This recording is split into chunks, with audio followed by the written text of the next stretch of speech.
지난 시간에 우리가 그래서 이렇게 명사를 꾸미는 말을 배웠었잖아요. 그때 명사를 꾸미는 말을 여러 가지 8가지 명사를 뒤에서 꾸미는 말 8가지를 보면서 제가 뭐라고 여러분한테 얘기를 했었냐면 이걸 배울 때 부정사에서 따로 배우고 분사에서 따로 배우고 관계사에서 따로 배울 수도 있지만 명사를 꾸미는 말이라는 형태로 8가지 모양을 다 정리해버리면 마치 C줄과 날줄을 같이 엮는 듯한 효과를 거둘 수 있어서 여러분이 기존에 갖고 있던 영어 실력에 좀 실력을 갖고 그걸 기반으로 좀 더 쉽게 다른 것들에 접근할 수 있다라고 그랬는데 명사도 마찬가지입니다. 이 명사구절을 배울 때요.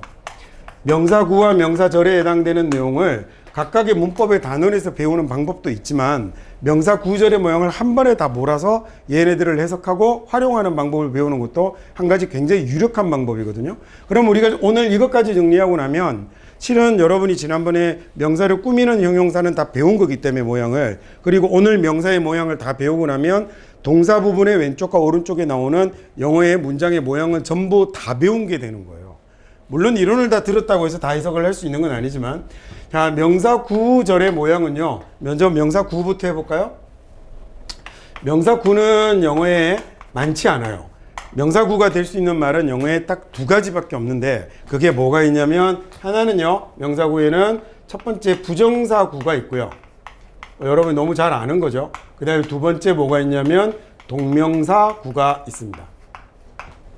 이렇게 둘밖에 없어요. 너무 단순한 거죠. 표는 여러분 책에 있으니까 뭐 쓰고 싶으면 쓰셔도 되는데 굳이 안 쓰셔도 돼요.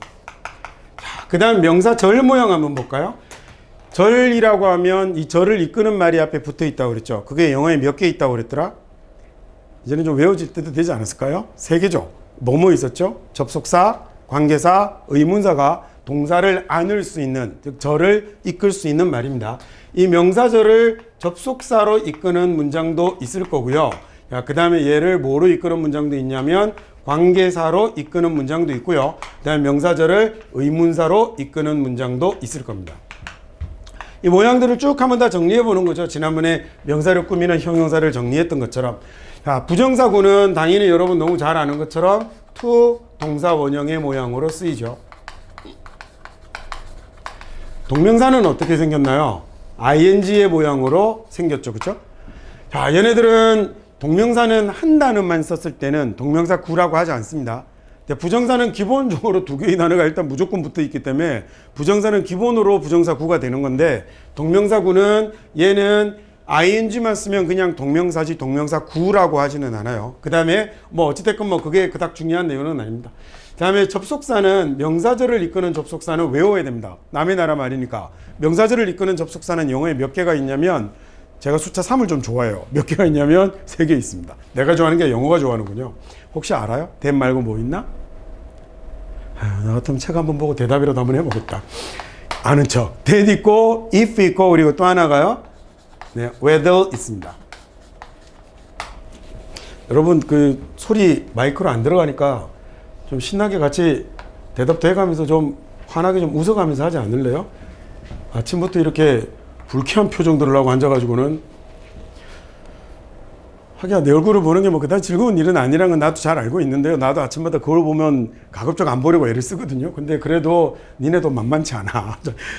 관계사는 원래는 제가 뭐 만든다고 그랬죠? 거의 대부분 관계사는 다 형용사를 만드는 말인데 관계사 중에 명사를 만드는 모양이 2개가 있어요. 그게 하나가 뭐가 있냐면 what으로 시작하는 관계대명사는 얘는 명사절을 만들어요. 그 다음에 얘가 또 하나가 뭐가 있냐면 뒤에 ever 이라는 놈이 붙는 경우가 있거든요. 그러면 얘는 명사절을 만들기도 하고 부사절을 만들기도 해요. 그 다음에 뭐 whoever, whichever 이런 것들이 붙는데 자주 보는 말은 아니죠. 의문사는 영어로 wh라고 표기를 해요.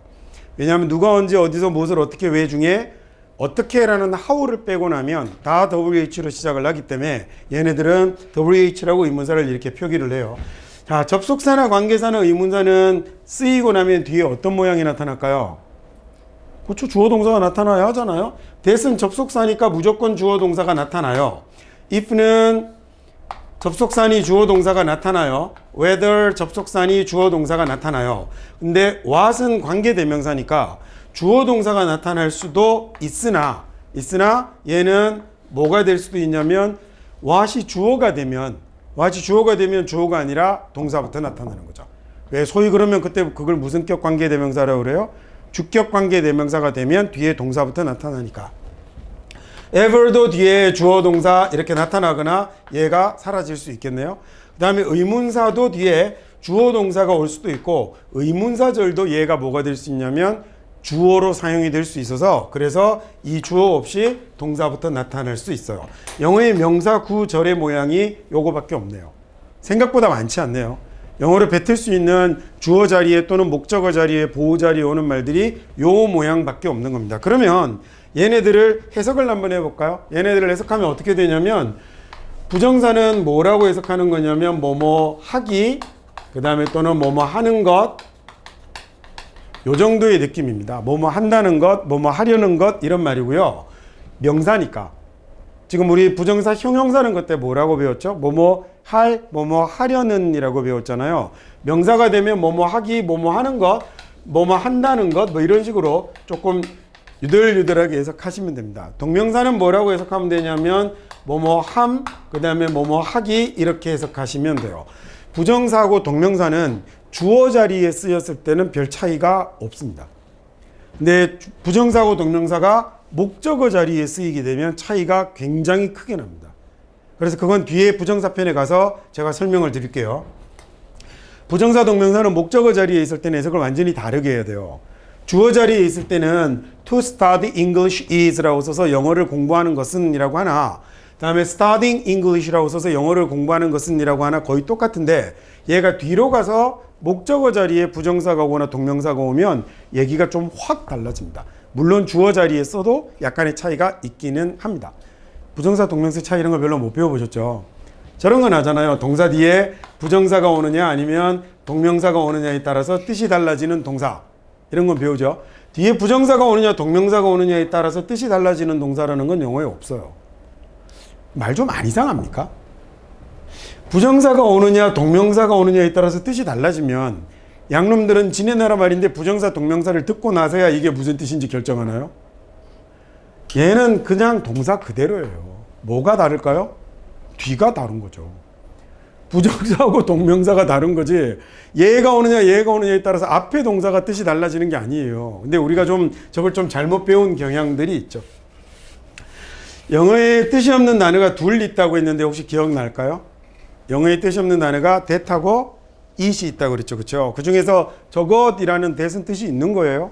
그건 있는 거고 그거 말고 요 자리에 쓰이는 이 that이 뜻이 없어요. 그래서 얘는 자 제가 아까 접속사라는 건 뭘 가지고 문장을 연결한다고?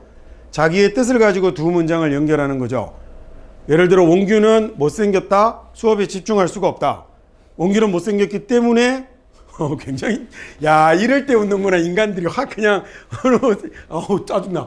원규는 못생겼기 때문에 수업에 집중이 안 돼 라고 쓰면 영어는 그걸 우리말은 때문에 라는 부사어로 썼지만 영어는 because라는 접속사를 써서 두 개의 문장을 내용을 갖고 연결을 하잖아요. 원규는 못생겼다. 수업에 집중할 수 있다. 그럼 원규는 못생겼기 때문에 수업에 집중할 수 있다도 될 수 있고 원규는 못생겼음에도 수업에 집중할 수 있다. 그때는 접속사가 뭘로 바뀌는 거예요? although 같은 걸로 바뀌는 거잖아요. 그렇죠? 웃었어 이것들이.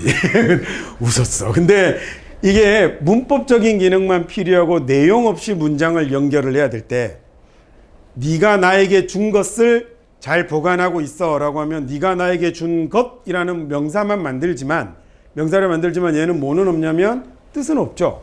때문에 이런 뜻이 붙는 게 아니기 때문에 뜻이 없는데 문법적으로 명사예요 라는 표시만 남겨야 될 때 뜻이 없는 접속사를 쓰겠군요. 그럴 때 that을 사용하는 겁니다. 그래서 이 that을 문법 용어로 뭐라고 하냐면 속이 빈 접속사라고 해서 공접속사라고 얘기를 해요. 몰라도 돼요. 이런 용어는요. 제가 그냥 가르쳐만 드리는 거예요. 그냥 없는 말이 아니라는 얘기예요. 그래서 얘는 영어로는 그래서 blank conjunction이라고 하는데 접속사를 conjunction이라고 하거든요. 속이 비었다라고 해서 blank conjunction이라고 하는데 영어의 문법적으로 필요한 자리에 주어 또는 목적어 자리에 문법적으로 뭔가를 써야 되는데 뜻이 없는 말이 필요할 때 사용하는 말이 it과 that 두 가지예요. 됐죠? 그래서 이 that은 모두 할 수 있어요? 생략을 해도 되는 거죠. 단 어떤 자리는 생략할 수 없을까? 주어 자리는 생략할 수 없어요.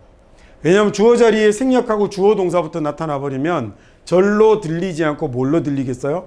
그냥 주어 동사로 시작하는 문장처럼 들리기 때문에 주어 자리에는 that을 둬야 되지만 목적어나 보호 자리에는 that을 생략해도 내용을 이해하는 데 문제가 없겠죠. 그러면 관계대명사 또 뭐 하나 생략할 수 있는 거 있지 않나? 그렇죠. 목적격 관계대명사 정확하게는 위치는 생략하면 안 되고요. that을 생략할 수 있는 겁니다. 근데 생략되고 나면 눈에 안 보이니까 이게 위치가 생략된 건지 that이 생략된 건지 알 수 없어서 생략 가능합니다라고 얘기하지만 엄격하게 좀 딱 따져서 고리타분하게 문법적으로 얘기하면 목적격 관계대명사 that이 생략 가능한 겁니다. 왜 생략 가능하죠? 내용이 없으니까. 자, 그래서 얘는 해석할 때 뭐라고 해석이 될까요? 주어가 동사하는 것이라고만 해석하면 되겠네요. 저 that은 이런 것이라는 말을 만드는 문법적인 기능만 합니다. 자, 그다음에 if는 무슨 뜻이죠? if. 예, 얘는 만약 뭐라면 하는 뜻이 아니죠.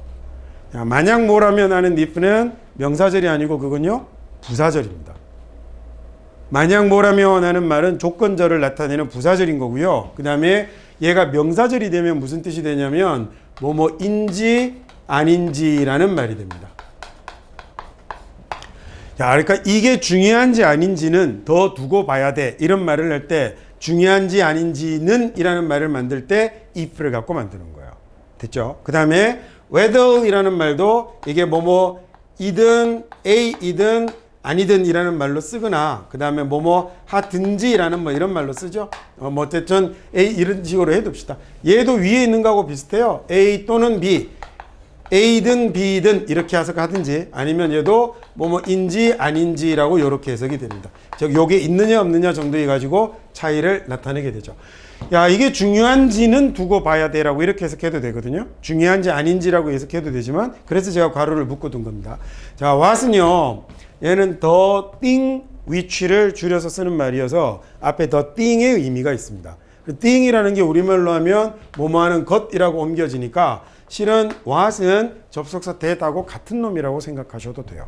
자, 그 다음에 ever이라는 말은 명사절이 되면 뭐뭐든지라고 해석하고 그 다음에 부사절이 되면 뭐뭐라도라고 해석한다라고 우리나라 문법책에는 적혀 있는데 전 잘 모르겠습니다. 여러분 알아서 하세요. 명사절이면 든지라고 해석하고 부사절이면 라도라고 해석한다라고 그러거든요. 근데 나는 이 말이 어떤 차이가 있는지 잘 구별을 못하겠어요. 훌륭한 영어 선생님을 찾으셔서 구별해 달라고 그러세요. 누가 먼저 오든지 상 줄게나 누가 먼저 오더라도 밥 줄게나 이게 뭐가 다르죠? 공부하고 싶은 사람은 누구든지 와. 공부하고 싶은 사람은 누구라도 와. 이게 왜 하나는 명사절이 되고 하나는 부사절이 돼야 되는지 나는 잘 모르겠는데 이 의미 차이를 확실하게 구별해 줄 수 있는 저는 잘 모르겠습니다. 근데 우리말로 옮겨보면 별 차이가 없는 것 같아요. 그러나라는 말을 하지만이라고 해석하면 틀립니까? 아니죠. 나는 정말 열심히 강의했어. 그러나 학생들은 나를 인정하지 않더군. 이 그러나를 하지만으로 바꾸면 내용이 바뀌어요? 그러면 but이라는 말을 그러나라고만 해석해야 되고 하지만이라고 해석하면 안 됩니까? 누구 말이 맞는 것 같아요? 내 말이 맞죠. 너무 당연한 거 아닙니까? 거기서 그 말을 그러나로 택할까 하지만으로 택할까를 결정하는 건요. 오늘 이해하는 사람 마음이죠. 그래서 번역가들이 번역해놓으면 번역가가 바뀌면 책 다 바뀌잖아요. 자기가 선택할 단어들이 다 달라질 거니 I'm happy라는 말을 누구는 행복해라고 할 거고 누구는 기분 좋아라고 할 수도 있고 누구는 즐거워라고 할 수도 있거든요. fuck you 나왔는데 motherfucker 하는 건 나는데 누구는 개자식이라고 할 수도 있고 누구는 야 이 개새끼라고 할 수도 있고 그 해석이 잘못된 건가요? 그런 거 아닙니다. 그래서 이렇게 너무 이렇게 해석과 관련해서 딱 정해져 있는 단어를 그대로 기계적으로 대응해야 된다는 생각은 가지지 않는 게 더 좋습니다. 자, 그 다음 마지막에 얘는 의문사를 집어넣어서 해석하시면 돼요. 누가 언제 어디서 무엇을 어떻게 왜라고 넣으셔도 좋고 누가라는 말은 사람으로 해도 되고요. 왜라는 말은 이유로 해도 되고 how면 방법, where이면 장소 이렇게 해석하셔도 좋습니다. 무슨 말이냐면 네가 어디에 있었는지를 말해봐 라고 해도 되지만 네가 있었던 장소를 말해봐 이렇게 해석해도 된다고요. 네가 왜 대학에 가는지를 모르겠으를 네가 대학에 가는 이유를 모르겠어라고 해석해도 되죠. 그러니까 꼭 이렇게 의문사가 반드시 또 한 가지 방식으로만 해석되어야 된다는 생각은 벗어나셔도 좋습니다. 자, 그 다음에 얘가 만약에 자, 얘를 만약에 그러면 받아서 이제 해석하는데 주어 자리라면 이거 분필이 색깔이 잘 안 보이죠.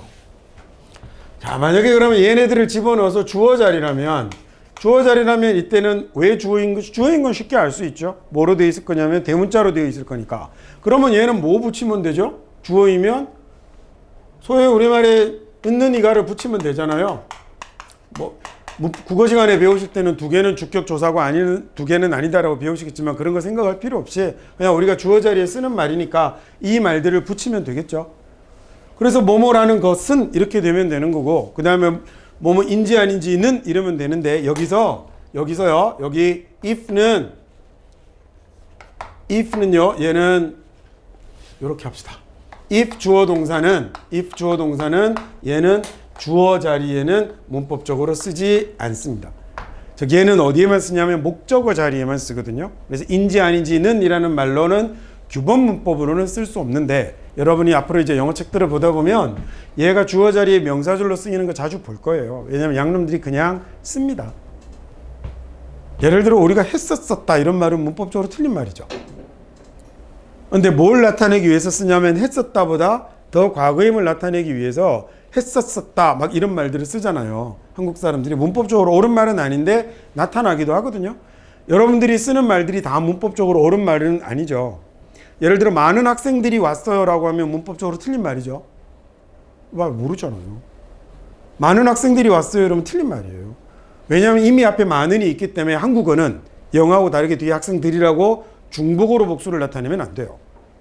그래서 많은 학생이 왔다라고 쓰는 게 한국어는 더 적합한 표현이에요.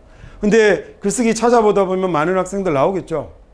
본인이 잘 몰라서 실수했건, 그다음에 또는 많은 사람들이 그냥 그렇게 쓰고 있으니까 그렇게 썼건, 그래서 그런 걸 굳이 따질 필요는 없다는 얘기예요. 그러면 선생님 그러면 시험에 나오면 어떡하죠? 시험에 이런 애매한 것들은 절대로 내지 않아요. 그렇겠죠, 그죠? 시험에 내는 사람들이 논란의 소지가 생길 만한 걸 내지는 않죠. 여기에다 전부 은는이가 붙여서 해석하면 됩니다. 자, 그 다음에 목적어 자리는요. 그럼 뭘 붙이면 되죠? 목적어 자리는 이런 거 붙이면 되겠네요. 하기를 이라고 하면 되고, 함을 이라고 하면 되고, 인지 아닌지를 이라고 하면 되고, 그 다음에 의무사 붙여서 뭐뭐를 이라고 이렇게 해석하면 됩니다. 그리고 얘도 이제는 뭐가 되죠?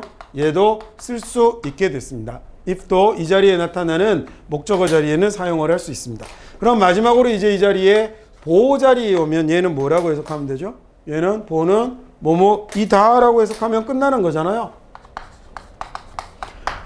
예를 들어 whether 주어 동사가 나온다면 나의 관심사는 네가 대학에 가는지 안 가는지이다 라고 이렇게 보호 자리에 집어넣어서 해석하면 되죠. 자, 그러면 여러분 이제 이론적으로는 지난 시간 이번 시간 배운 것 합쳐서 기본적으로 주어 자리와 목적어 자리에 영어를 쓸 수 있게 되었습니다. 물론 이렇게 했다고 해서 당장 쓸 수 있는 건 아니지만 적어도 여러분이 앞으로 올바르게 작문하고 올바르게 해석할 수 있는 내용적 근거, 이론적 바탕은 이제 다 마련이 된 거죠. 무슨 말인지 되셨습니까? 요게 우리가 배웠던 이름 아닌 명사가 되는 거예요. 그러면 제가 이렇게 가르쳐 드렸으니까 예문을 읽고 공부하는 건 누구의 몫인 거죠? 그건 여러분의 몫입니다. 제가 그래서 늘 주장하는 거지만 여기서 내가 예문을 읽고 해석해 줘 버리면, 그리고 여러분이 집에 가버리면 그건요 공부가 아닌 거예요. 예를 들어 우리 이투스에 만약에 어떤 수학 선생님이, 훌륭한 수학 선생님이 설명해 주고 계산해 주고 앉아 있으면 걔도 참 한심한 애잖아요. 예를 들어 두 자릿수 더하기를 배운 다음에 이렇게 하는 거야 라고 가르쳐 주고 나면, 또는 뭐 인수분해의 첫 번째 공식 이런 걸 배우고 나서 한 문제 정도 시범을 보여주고 나면 그 다음엔 여러분이 풀면서 숙달되는 거죠. 많이 하면 할수록 엄청나게 빠른 속도로 숙달이 되는 거잖아요. 여러분이 초등학교 때 더하기 빼기 곱하기 나누기가 얼마나 느렸는지를 한번 생각해 보세요. 지금은 다음산이죠. 중학교 3학년 때 처음 인수분해를 배울 때 인수분해 공식 5개 중에 이쪽에 이거 2개씩 써가지고 이렇게 계산해야 되는 이 인수분해 공식은 실제로 숫자를 써가면서 막 대입을 하고 맞는 경우를 찾아보지만 고등학교 한 2학년 지나고 나면 얘도 그냥 직관적으로 딱 어떤 놈이 들어갈 건지 금방 알아요. 뭐가 돼서 그런 거죠? 숙달이 돼서 그런 거죠. 영어 문장을 그렇게 보는 것도 마찬가지입니다. 문장을 읽고 이해하는 건 여러분이 하시고, 지금 여러분이 가지고 있는 그 정말 미치도록 친절한 이 고등용법은 그 문장 자체에다가 해설을 제가 너무 정말 짜증날 정도로 친절하게 달아뒀기 때문에 여러분 이거 제가 쓸 때 원고 양이 얼마나 많았겠어요. 저 작은 글씨를 전부 다 제가 저걸 타이핑을 다 치고 앉아 있었으니. 그래서 저걸 갖고 여러분이 참고해서 복습해 보시고 그렇게 해서 명사절이 됐으면, 명사구절이 공부가 됐으면 그 다음에는 실제로 다른 여타의 영어 책들을 보면서 그게 그대로 적용해서 공부하실 수 있겠죠. 그죠? 그렇게 하시면 되겠다는 얘기입니다. 자, 그러면 요 모양 이렇게 잘 기억해 두십시오. 우리가 이름이 아닌 명사를 배운 건데 영어에서 이름이 아닌 명사는 이거 말고 한 가지 여러분이 공부하셔야 될 게 또 하나 있습니다. 그게 바로 뭐냐면 동격이라는 놈인데요. 우리 이제 조금 지우고 한번 해볼까요? 필기를 깨끗하게 해놨더니 지우려니 아깝다. 동격이라는 말은 많이 들어보셨죠? 그래서 그걸 지금부터 이제 얘기를 한번 해보겠습니다. 여기까지 하면 우리 명사편 끝나는 거고요. 그리고 나면 다음 챕터부터는 이제 뭐 배울 거냐면 대명사 배울 거예요. 그 다음에 머릿속에 지도가 나오면 좋겠습니다. 우리가 지금 제일 처음에 문장을 구성하는 방법에 관한 얘기를 했고, 문장을 구성할 때 명사, 동사에 관한 얘기를 했고, 일부러 명사를 뒤에서 꾸미는 한국어와 영어의 결정적 차이를 보여주는 형용사 후치 수식과 관련해서 먼저 놓은 건 여러분이 당장 바로 문장을 볼 때 명사하고 형용사를 볼 수 있도록 하기 위함이었고요. 그 다음에 이제 그 중에 강론으로 들어와서 영어의 명사하고 동사가 가장 큰 두 가지 영역을 차지한다고 했는데 그 중에서 지금 명사편을 보는 겁니다. 그래서 직접적으로 우리가 지금 뭘 봤냐면 명사 자리를 봤고요. 다음 시간부터는 이제 뭘 보냐면 대명사하고 명사 앞뒤에 놓이는 말을 볼 거예요.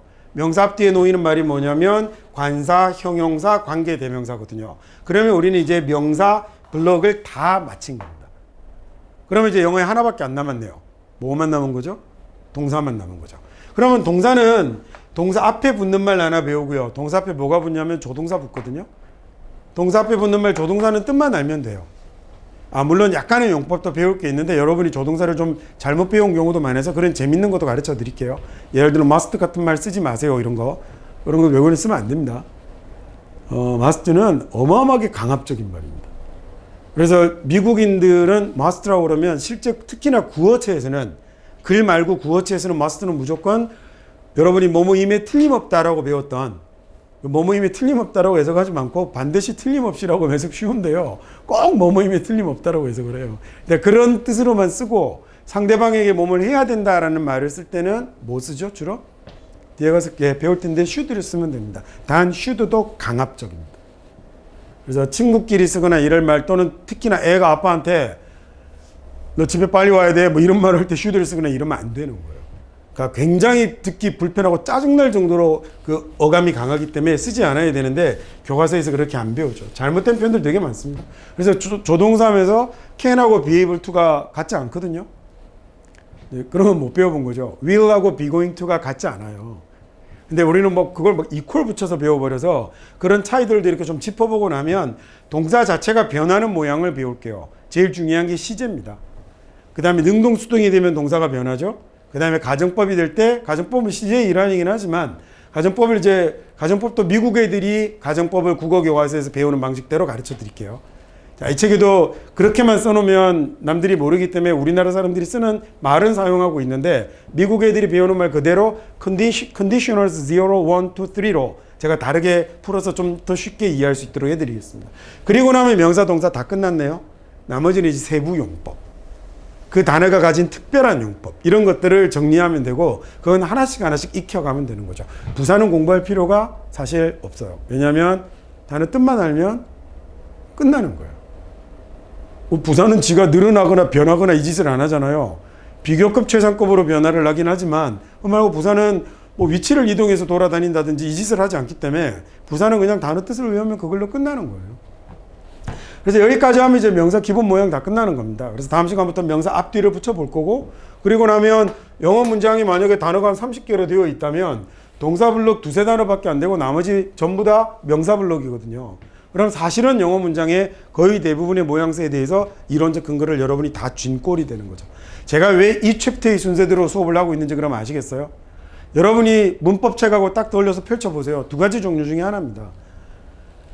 품사론으로 시작해서 이렇게 명사부터 시작해 쭉 가다가 형용사, 부사 이런 거 저 뒤에 나오는 이렇게 소위 옛날에 성문종합영어식의 순서 그 일본 책을 베껴갖고 그렇게 된 건데요. 그런 파트로 되어 있거나 품사론처럼 아니면 성문기본영어처럼 부정사로 시작해서 뜬금없이 왜 그거부터 시작하는지 모르겠는데 우리가 영어라는 언어를 이해할 때 가장 이해하기 좋은 순서는 아닌 것 같아요. 그러니까 앞으로도 여러분이 영어로 볼 때도 여러분들 이 표현대로 보면 되지 않을까? 동격이라는 건 격이 같다는 얘기죠. 격이 같다는 얘기입니다. 격이 같다라는 얘기는 지위, 위치가 같다는 얘기거든요. 아주 쉽게 같은 말이라는 얘기예요. 같은 말이라는 말을 문법 용어로 쓰다 보니까 이렇게 말이 어려워졌어요.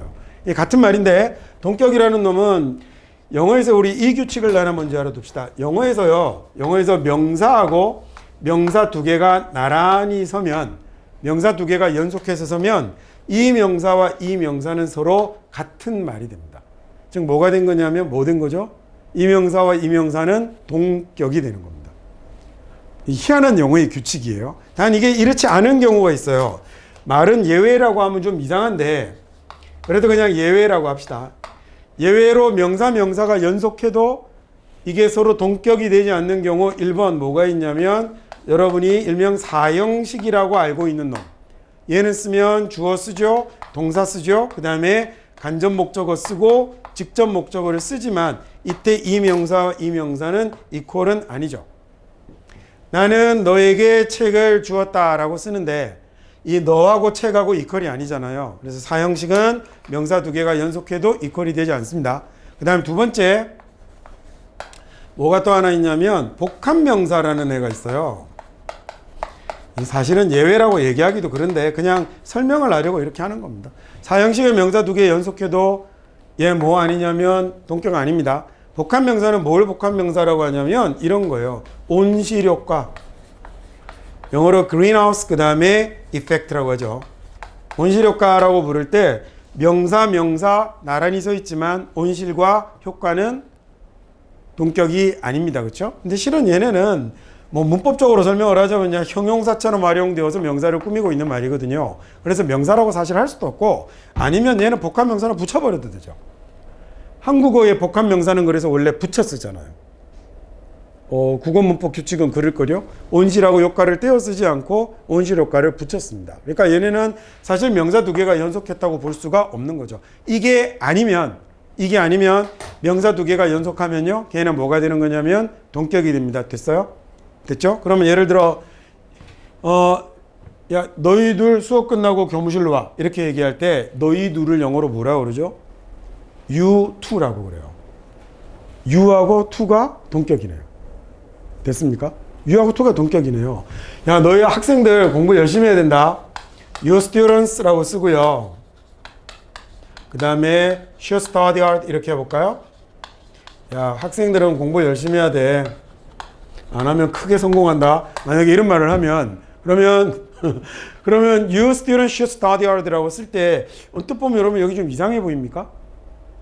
익숙하지 않은 사람은 이상해 보일지 모르지만 얘 문법적으로 완전한 문장입니다. 여기 있는 이렇게 써도 되는 이유가 뭐냐면 여기 있는 명사하고 여기 있는 명사가 서로 명사 두 개를 연속하면 얘네들이 뭐가 되죠? 같은 말이 되기 때문에 you student이라고 쓰는 이 말은 전혀 어색하지 않은 말입니다. 예를 들어 영어로 욕을 할 때요. 어린이들한테 욕 가르쳐주면 안 되는데 가르쳐 주려니까 막 설레네요. 양놈들이 되게 많이 하는 욕 중에 하나 asshole이라는 욕이 있어요. 이게 그냥 우리말에 뭐 열팔로마 이런 욕입니다. 열팔로면 딱 그 정도 되는 말인데 원래는 보면 여기 엉덩이가 있고 여기 뭐가 계시냐면 구멍이 계시니까 야 이 똥구멍아 뭐 이런 얘기인데요. 이걸 예전에 어떤 학생이 실제로 물어보더라고요. 왜 이게 you are asshole이라고 하지 않고 you asshole이라고 하느냐. 언뜻 들어서는 타당한 얘기 같아 보이실지 모르지만 만약에 둘이 싸우는데요. 야 열팔놈아 이러고 싸워야지. 너는 열팔놈이다. 너는 열팔놈이다 이러고 싸우면 그게 더 이상하지 않습니까? 그러니까 이건 너는 열팔놈이다라는 얘기 주로 얘들은 수준이 이런 걸 좋아하는구나. 여기나 해주면 좋아하고 너는 열팔놈이다라고 얘기하는 것보다 야 열팔놈아라고 얘기하는 경우도 있겠죠. 그럴 경우에 이 말이 등장을 하는 거예요. 역시 명사 두 개가 연속했더니 어떻게 됐죠? 명사 두 개가 연속했더니 두 개가 이퀄 관계가 성립을 하죠. 그래서 you와 asshole는 뭐가 됐냐면 동격이 됐네요. 참 칠판에 써놓기는 좀 그렇습니다. 요건 다음에 정식으로 이렇게 학원에서 수강료를 받고 제가 개강을 하도록 할게요. 그래서 3시간 하면 일주일에 3시간씩 하면 한 3개월은 내야 될 것 같은데 제가 빼곡하게 정리해놓은 욕책이 있거든요. 제 공책이 가보로 물려줄 겁니다. 내가 그다음에 그 다음에 요건 근데 제 개인적인 생각은 갑자기 좀 공부 내용에서 벗어난 얘기지만 할 줄은 하지는 않아도 알아는 들어야죠. 그러지 않을까? 제가 만약에 미국 놈이 여러 할 때 motherfucker라고 이렇게 욕을 날렸는데 내가 그 천박하게 그 욕을 되받아 줄 수는 없지만 무슨 말인지는 알아야 될 거 아니에요. 그렇죠? 그래서 그게 욕도 그렇지만 그 소위 슬랭이라고 부르는 이 영어는 슬랭을 정말 많이 사용하거든요. 그러면 내가 적절하게 슬랭이라고 해서 여러분 다 천박한 말 아니에요. 다 그런 거 아닙니다. 그냥 써도 괜찮은 슬랭들도 되게 많아요. 예를 들어 달러를 뭐라고 그러죠? 달러를 슬랭으로 벅스라고 그래요. 그렇게 해요. 근데 이 벅스는 천박한 말이 아니에요. 굉장히 많이 쓰는 말이어서 아버지한테 해도 되는 말이에요. 그냥 아버지한테 해도 되는 말이에요. 근데 그래서 예를 들어 스타벅스를 미국 애들이 4벅스라고 부르는 사람들도 있거든요. 4벅스면 몇 달러예요? 4달러가 된 거잖아요. 그러니까 왜 그러냐면 딴 데는 커피숍 다 2,000원인데 이 자식들만 4,000원 받는다고 스타벅스를 사람들이 4벅스라고 불러요. 스타벅스 뒤에 벅스가 달러를 나타내는 말로 걔네들한테는 들리는 거죠. 원래는 스타벅은 사람 이름입니다. 스타벅스에 스타벅이 사람 이름이고 뒤에 S가 붙어서 스타벅들이 된 거예요. 그래요. 맞아요. 자, 미국 애들이 아주 좋은 소설로 고전이라고 치는 것 중에 미국 애들의 소설 중에 뭐가 있냐면 모비딕이라는 소설이 있어요.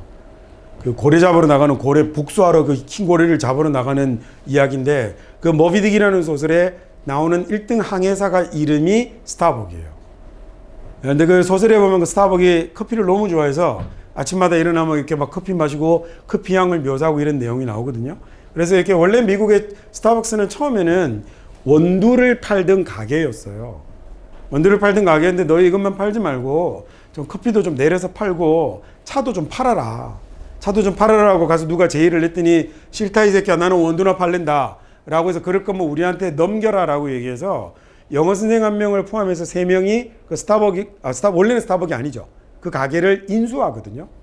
그 가게를 인수해서 자기들이 3명이 그 모비딕이라는 소설에 나오는 1등 항해사 이름을 빌려서 스타벅스라고 이름을 짓고 커피와 주스를 파는 가게로 만드는 거죠. 물론 지금의 스타벅스 회장은 바뀐 사람입니다. 나중에 이제 이게 훨씬 더 경영적으로 뛰어난 사업적으로 뛰어난 사람이 그 가게를 인수해서 아주 세계적인 커피 가게를 만들어내기는 하죠. 그래서 처음 만들 때 그 스타벅스 상표 있잖아요. 이렇게 얘 이러고 있는 애. 상표가 한번 바뀌었는데 여러분 인터넷 찾아보시면 옛날 상표가 훨씬 더 야합니다. 훨씬 더 야합니다. 그래서 이 상표가 누구냐면 걔가 머메이드죠. 예, 사이런 맞습니다. 사이런. 머메이드가 이제 이는데 그 사이런이 뭔지 아시죠? 그리스 로마 신화에 보면 아주 멋진 소리로 유혹해서 이렇게 배가 난파되게 만들잖아요. 그렇죠? 그래서 그 바다, 그다음에 모비딕 이런 것하고 연관을 지어서 스타벅의 상표를 사이렌으로 만든 거예요. 그래서 커피를 마시러 오는 유혹하는 상표를 하나 그려놓은 거죠. 자, 이번에는 봅시다. 미스터 최가 있는데요. 이 미스터 최는 The Best English Teacher 이렇게 해볼게요. 최고의 영어 교사거든요. English Teacher. 그 다음에 in Korea라고 이렇게 해볼까요? 너무 오버했다. 어쨌든 is cute 이렇게 해봅시다. 자, 이렇게 쓰면 불편하십니까? 니네들은 아까 못생겼어 이렇게 아주 좋아하더라고요. 싫어요. 저 이렇게 쓸 겁니다. 전 불편하시면 구태 뭐 이렇게 읽으세요. 자, 이렇게 써놓으면요. 최고의 영어교사 최 씨는 한국 최고의 영어교사 최 씨는 아주 큐트합니다라는 말인데 이거 최는 이라고 얘기한 다음에 이 말을 하려고 하니까요. 얘가 사실은 The Best English Teacher도 똑같은 명사가 된 거죠. 그래서 얘하고는 지금 뭐가 된 거예요? 서로 동격이 된 거예요. 서로 동격이 됐는데 이번에는 말을 할 때 Mr. 최 The Best English Teacher 이렇게 막 줄줄이 읽어 나가면 최 씨하고 The Best English Teacher가 좀 헷갈릴 것 같아요. used to 이런 정도는 한 방에 들어왔지만 그래서 최를 설명하는 똑같은 명사가 조금 길어지거나 이러면 말을 할 때 당연히 뭐 하려고 할까? 한번 쉬어가려고 하겠군요. 그래서 한 호흡을 끊고 여기가 아니죠. 뒤에 in Korea 다음에 이렇게 역시 커마를 딱 찍어주면 얘가 뭐가 된 거냐면 하나 나 따로 독립된 명사입니다 라는 걸 보여주는 거군요. 그래서 이렇게 표시가 되면 이 명사하고 이 명사는 어쨌든 나란히 섰으니 길어도 명사여서 나란히 섰으니 얘하고는 뭐가 되는 걸까요? Mr. 최와 The Best English Teacher in Korea는 같은 말, 동격이 된 거죠. 근데 흔히 보통 이제 영어 책이나 이런 데서 얘를 보고 동격의 커마라고 얘기를 하잖아요. 근데 동격을 연결하는 말에 동격 앞에 놓인 커마이긴 하지만 커마가 동격은 아닌 거예요. 정확한 용어를 사용하자면 이 명사와 이 명사가 동격이 된 거고요. 그렇겠죠? 이 명사, 이 명사가 동격이 된 거고 커마가 동격은 아닌 겁니다. 됐습니까? 이번에는. 자, 그러면 이번에는요. 한번 이렇게 봅시다. the fact인데 어떤 팩트냐면 Mr. 최가 the fact Mr. Che is 그 다음에 ugly 이렇게 해볼까요? 그 다음에 is not true 라고 합시다. 실망하셨나 보죠? 실망하셨군요. 자, 이렇게 쓰면 최 씨가 못생겼다는 건 사실이 아니다라는 문장이 됐는데 이 문장은 문법적으로 틀렸습니다. 왜 틀렸을까요? 하나의 마침표 안에 한 문장의 동사가 두 개가 됐죠. 그럴 수 없거든요. 이럴 경우에 동사 하나를 묶어내는 말이 필요하겠네요. 그 동사 하나를 묶어내서 뭘 만들어 버리는 거예요? 하나를 절을 만들어 버리는 거죠. 그래서 동사 하나를 묶을 수 있는 말이 영어에 몇 개 있다고요? 그쵸? 3개. 접속사, 관계사, 의문사. 그 봐요. 이제 여러분도 외워지잖아요.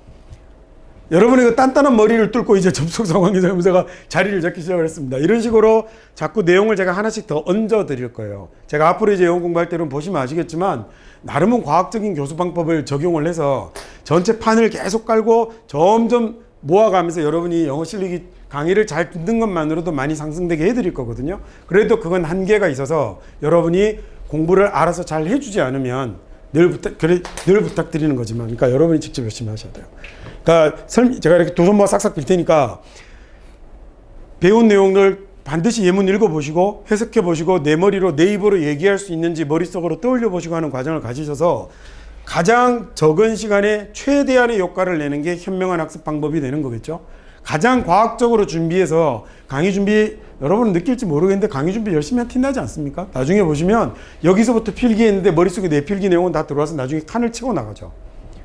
순서대로 플로우 차트처럼 다 만들어 놓은 건데요. 나름은 어떻게 하면 머릿속에 잘 들어가게 만들까 굉장히 애 많이 있어서 그냥 마구 떠들어대는 강의하고는 사실 조금 다르잖아요. 근데 여러분이 이 성과를 최대한 챙겨가시려면 여러분이 복습도 잘하고 머릿속에 떠올려보기, 내 입으로 말해보기, 그다음에 적정 시간이 지났을 때 잘 기억하고 있나 확인해보기, 이런 것들을 여러분이 공부를 잘 하셔야 되는 겁니다. 똑같이 4시간씩 앉아 있었어도 한 명이 효과가 더 큰 경우들이 있잖아요. 당연히 그러면 큰 쪽을 택해야 되지 않겠습니까?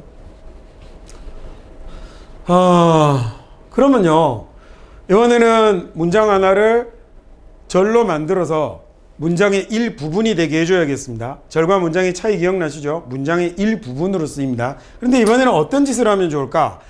여기 the fact라는 명사가 있으니 여기 있는 Mr. Che's ugly를 명사절을 만들어 버리면 되겠네요.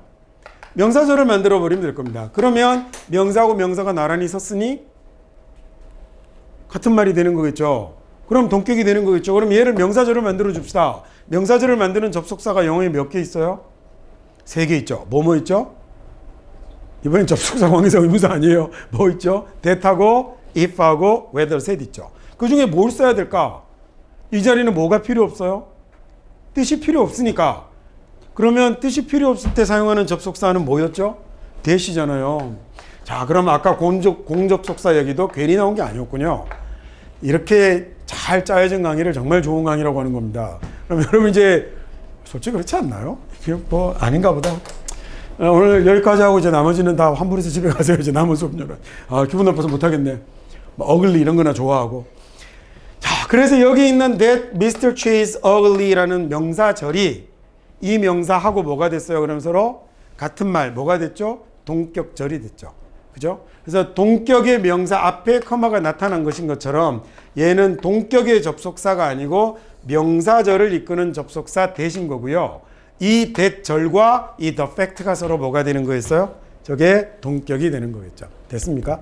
야, 그러면 이제 근데 여기서 이제 여러분의 한 가지 주의를 부탁드릴 게 있는 게 뭐냐면 이 that이 우리말로 안 옮겨져요. 그래서 이 정도는 너희 학생들 이렇게 옮겨도 되거든요. 이것도 한국 최고의 영어 강사 최씨 이래도 되는데 얘는 최씨가 ugly fact 이게 안 되는 거예요. 그래서 우리말로 옮기다 보면 얘가 자꾸 뭐라고 옮겨지냐면 최씨가 ugly라는 사실 이렇게 옮겨지거든요. 해석은 그렇게 할 수밖에 없어요. 최씨가 ugly라는 사실이라고 옮기니까 대식 꼭 접속사 안 갖고 뭐 같아요? 앞에 있는 명사를 꾸며주는 꼭 관계대명사 같죠. 아직 관계대명사 안 배워서 덜 그렇게 느껴집니까?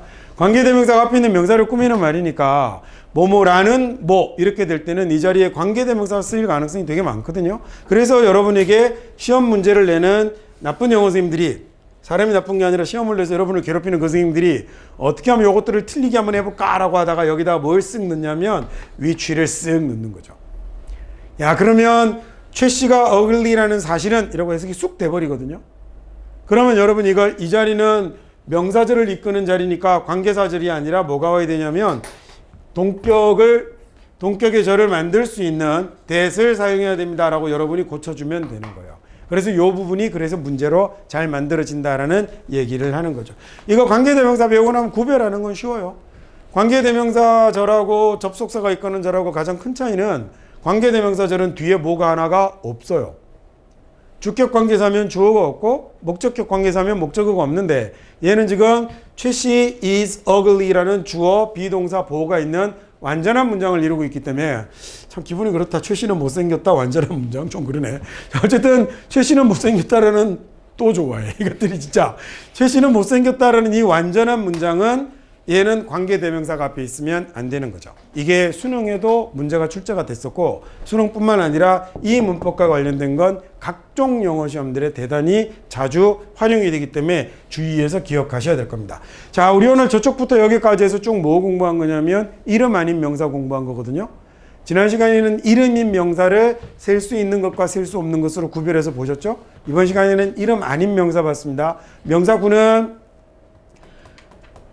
두 가지 있었어요. 부정사구, 동명사구 있었고 나중에 여러분이 집에 가서 뭐 해보라고요? 머릿속에 이 표를 딱 생각해 놓고 이 종류들을 다 떠올릴 수 있는지 내 입으로 말할 수 있는지 그래야 확실하게 자기 거 된 겁니다. 명사를 꾸미는 형용사, 그다음에 명사의 모양으로 쓰이는 건 여러분도 머릿속에 표가 들어 있어야 됩니다. 그 정도까지는 하셔야 됩니다. 나머지 구질구질 문법 규칙을 외워라 소리죠. 앞으로 잘 안 할 거예요. 아마 대부분 그리고 여러분이 알고 있던 거하고 다르게 전혀 다른 방식으로 놀라운 방식으로 영어 문법들을 설명해 드리는 거 되게 많이 나올 거거든요. 근데 이건 어쨌든 남의 나라 말이라 외우긴 외워야 되잖아요. 단어 안 외우고 말 수 있는 방법이 뭐가 있어요. 근데 얘 정도는 머릿속에 딱 떠올려서 기억해 내실 수 있어야 됩니다. 다음에 접속사에는 that, if, whether 3개 있었고요. 관계사에는 what과 ever 있었습니다. ever 정도는 현재는 중요하지 않아서 놓치고 가도 상관없어요. 그 다음에 의문사도 있었어요. 그래요. 각각 이런 모양들을 띄었었고 해석할 때 이렇게 하면 됐고요. 중요한 거 영어에서 명사하고 명사 두 개가 연속하면 뭐가 됐죠? 같은 말이 됐습니다. 명사와 명사구가 놓일 수도 있고요. 명사와 명사절이 놓일 수도 있네요. 명사 뒤에 명사 좀 길어지면 커마 끊고 쉬어가기도 하겠고 명사 뒤에 명사절이 온다면 그때는요. 뭐가 올 거냐면 that이라는 접속사로 연결이 되기도 하겠군요. 무슨 말인지 됐습니까? 자, 그럼 마치면서 이제 한 가지만 더 하고 갈게요. 별로 안 어렵습니다. 의문사가 이끄는 절이 있죠. 이제는 절과 문장의 차이 여러분 이제 알았잖아요. 그럼 의문사 절이 명사절로 쓰여서 문장의 일부분으로 들어갈 수도 있겠죠. 절이 뭐라고 그랬어요? 문장의 일부분으로 쓰이는 말이죠. 동사는 있지만 그러면 의문사절이 문장의 일부분으로 들어갈 수도 있겠죠? 그렇죠? 그럼 보세요. I want to know. 나 알고 싶어. 알고 싶다고. I want to know 뭘 알고 싶냐면 걔가 누군지 알고 싶어. 이런 말을 한번 써볼게요. 걔가 누군지 알고 싶으면 누구라는 말은 뭐 쓰면 되죠?